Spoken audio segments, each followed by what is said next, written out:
Today we're making vegan Salisbury steak, and first things first, I always like to get out everything I'm going to need and then prep.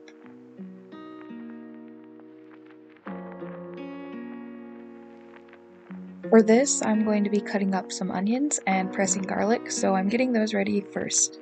I cheated here and used frozen mushrooms, but if you're using fresh, you'll want to prep them here as well.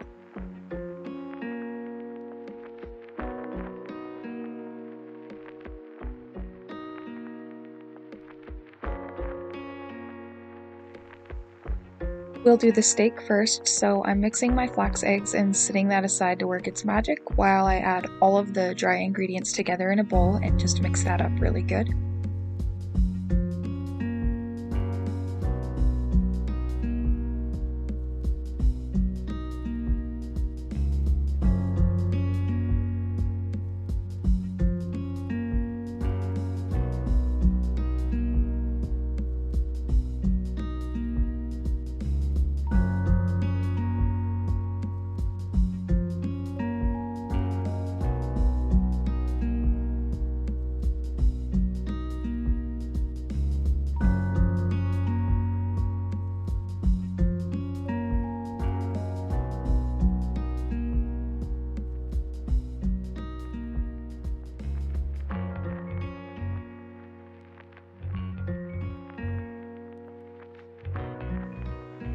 Then I'm going to add all of the wet ingredients in with the dry and mix that up really well before adding in my hamburger replacement.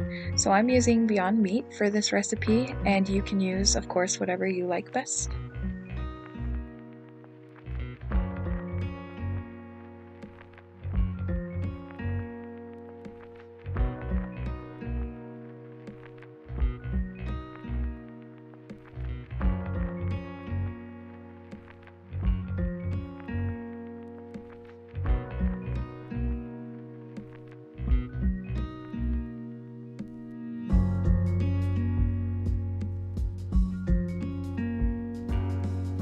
Heat up some cooking oil in a pan on about medium heat and form your patties before carefully laying them into the pan.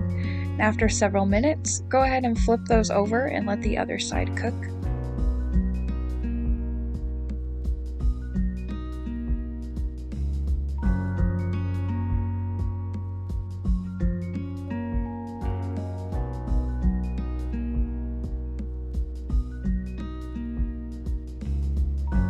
When they're pretty cooked up, you'll want to remove them from the pan completely and set them aside.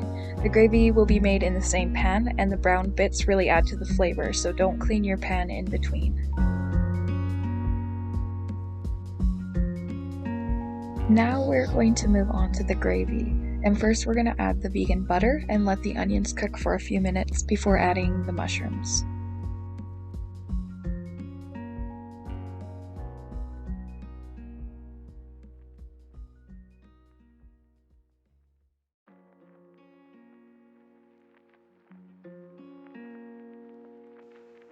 After cooking those up pretty well, we're going to add in the garlic, and I'm using a garlic press here.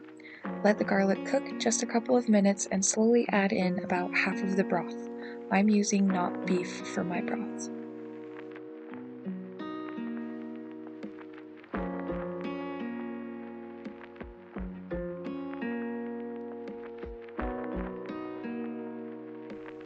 Next, add your flour, and I regret not sifting it here. It only created clumps I had to break up, so I recommend sifting.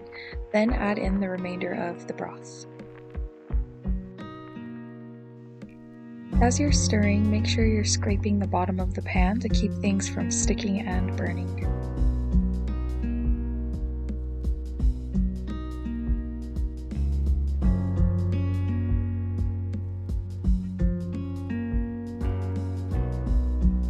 After the gravy starts to thicken up, you're going to add your steaks back into the pan and turn the heat down just a bit.